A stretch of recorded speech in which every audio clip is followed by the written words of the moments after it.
Prominent Armenian artist Hovhannes Ayvazovsky depicted the origin of the mankind after the deluge. This is patriarch Noah with his family. Various species of animals followed them.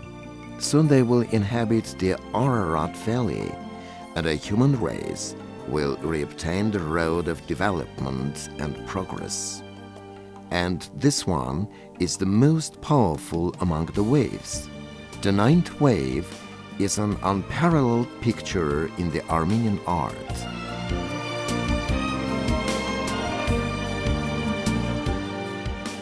The poem Anush after Hovhannes Tumanyan and Armen Tigranyan's opera of the same name seem to be written simultaneously.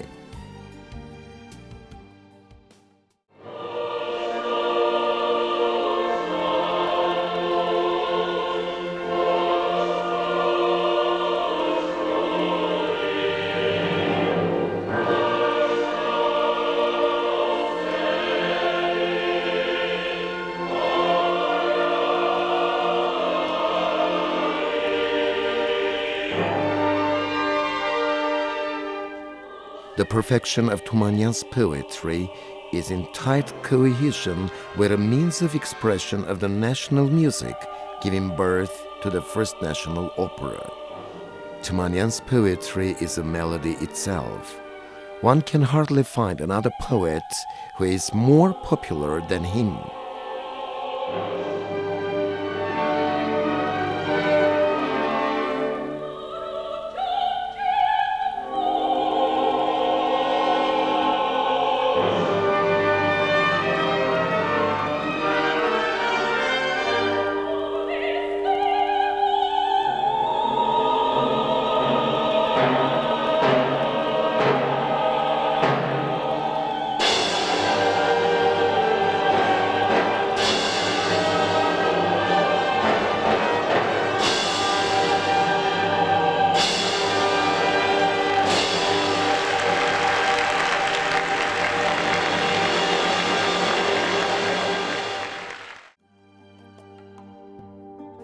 Tumanyan's prose is also very poetic. Many generations have grown up with his beautiful stories and fairy tales. As in case of great creations, Tumanyan's works are perceived differently at different ages.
Turks have passed here. We are not saying this. The great Frenchman Victor Hugo has devoted these words to a Greek boy. In Armenian, the word Turks is not personified as the words gangsters or man-eaters. This is how the world characterizes Turks.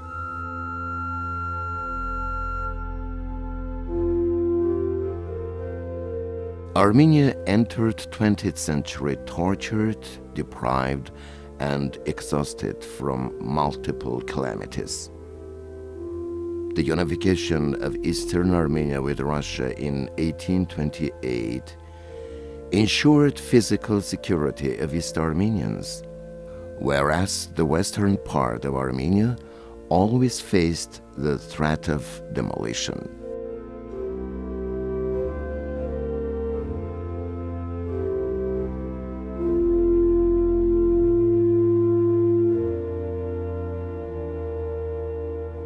The existence of Western Armenians who had given birth to Hakop Barunyan, Petros Durian, Yervan Dotyan, and many other great people of art and literature lay in the power of the Turkish sword, Yataghan. There are us and the Turks in the world. All the world is us except the Turks. The whole world and us are one side, the Turks are on the other. Black people and Asian people are also us.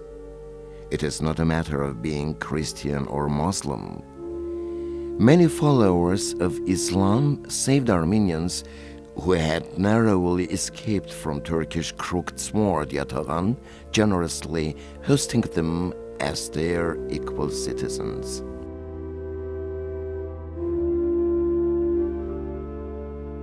Turks are the issue who were able to crash Siamantos' head with stone, slaughter Grigor Zorab and Ruben Sevak, and 1.5 million of others just because they were Armenian.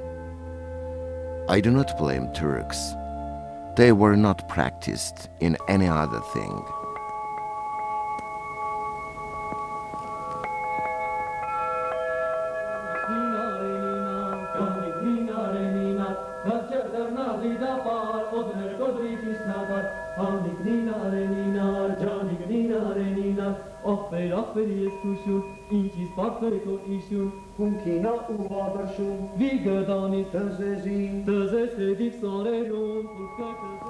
Gomitas was also a victim of the genocide of 1915.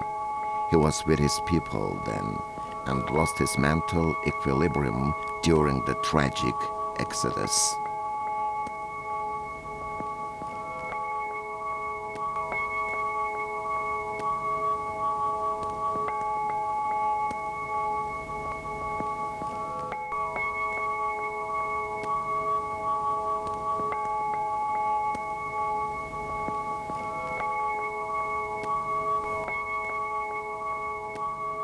Gomitas spent 4 years in the military hospital of Constantinople, and beginning 1919 up till the end of his life, he was confined to the mental hospital of Villejuif in Paris. Yes, he survived 2 decades after the genocide, but he lived under unbearable burden of the experienced horrors of massacre.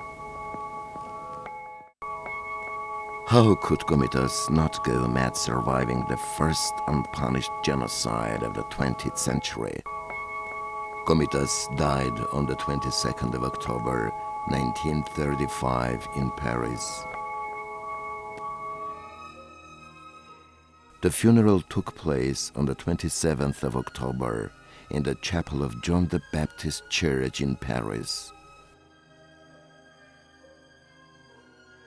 The ashes of the genius were brought to Armenia in 1936 with a big group of repatriating French Armenians and were buried on the 28th of May in a cemetery called Moler in Yerevan.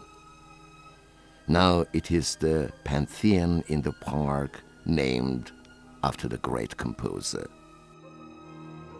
We should also mention the 2 hero sisters among the merited Armenians who, in the year of massacre and exodus, rescued from demolition the famous homily of Mush that was being kept in Apostles' Monastery in Mush for 7 centuries. Risking their own lives and facing many horrors, they carried the priceless manuscript that weighed 28 kilograms to this side of the Arax River. These unknown sisters tied one half of the book on their backs, perhaps instead of their children, and brought it to Echmiadzin. The second half of the book that was left in Erzurum later was brought to Armenia too. Now, the whole huge manuscript is kept in Matenadaran. Letters and school were always worshipped by the Armenian people. The time will come and a monument to the unknown sisters will be erected in one of the central squares of Yerevan or in front of Matenadaran, just as grateful nation erects monuments to his heroic soldiers.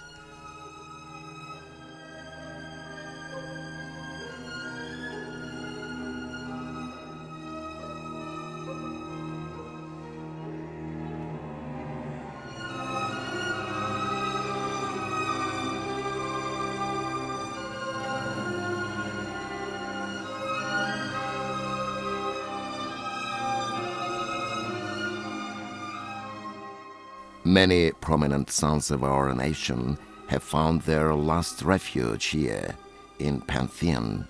Many, but not all.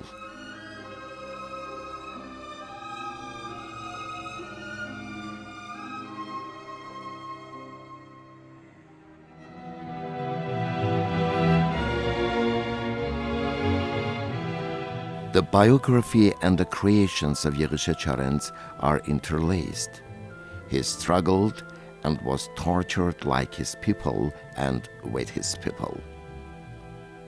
The rebellious poet who had lost his homeland and birthplace joins maddened crowds in the steppes and plunges into a deadly struggle, or hoping to rescue the Western Armenia, walks along the nightmarish roads of massacre.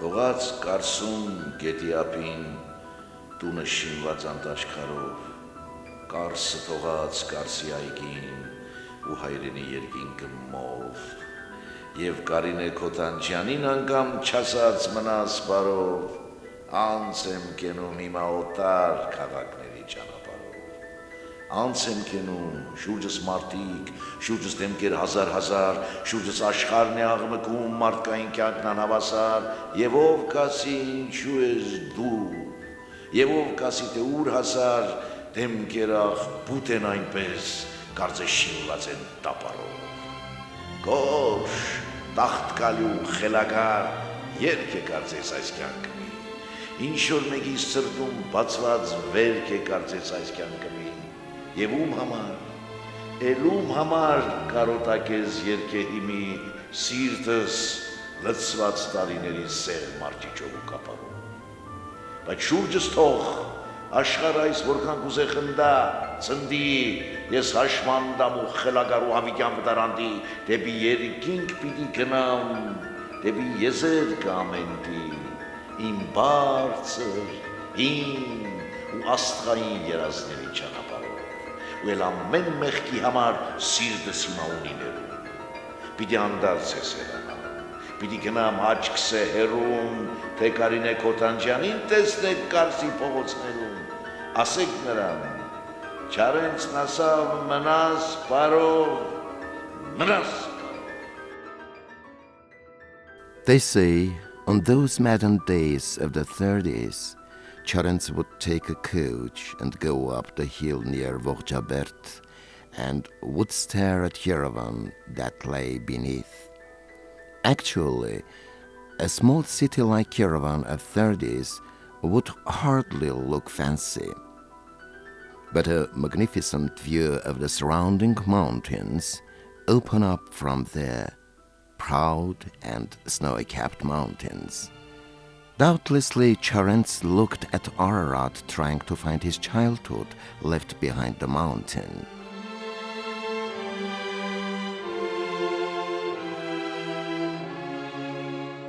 The tragic death of Charentz in the 30s and the fact that the place of his grave is unknown until now is experienced by every Armenian as a slap in the face.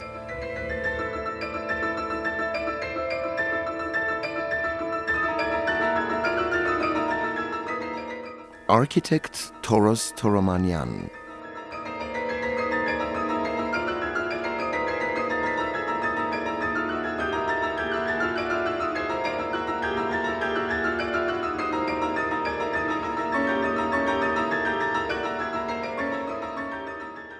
He is the one who investigated the ruins of the Temple of Zvartnots, participated in the expedition that studied the monuments of Ani, and who discovered the sources of the Armenian architecture.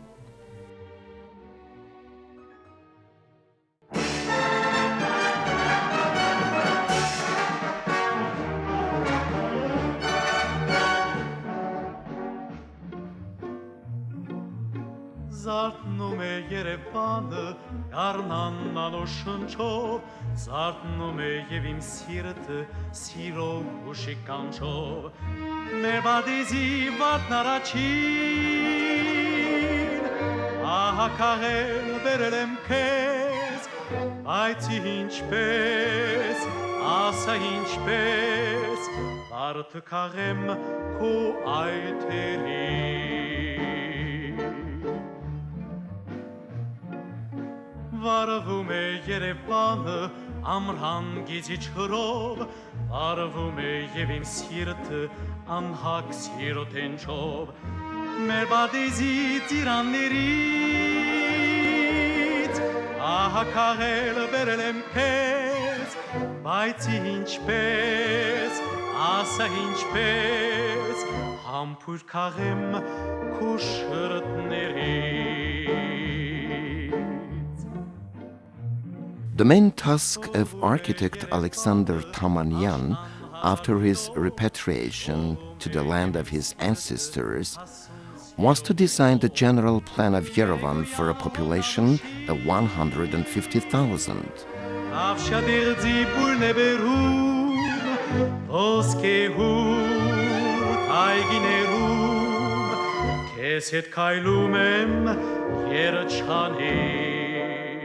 In 1934, Tamanyan designed the plan of the big Yerevan for 500,000 population, which, however, remained unfinished.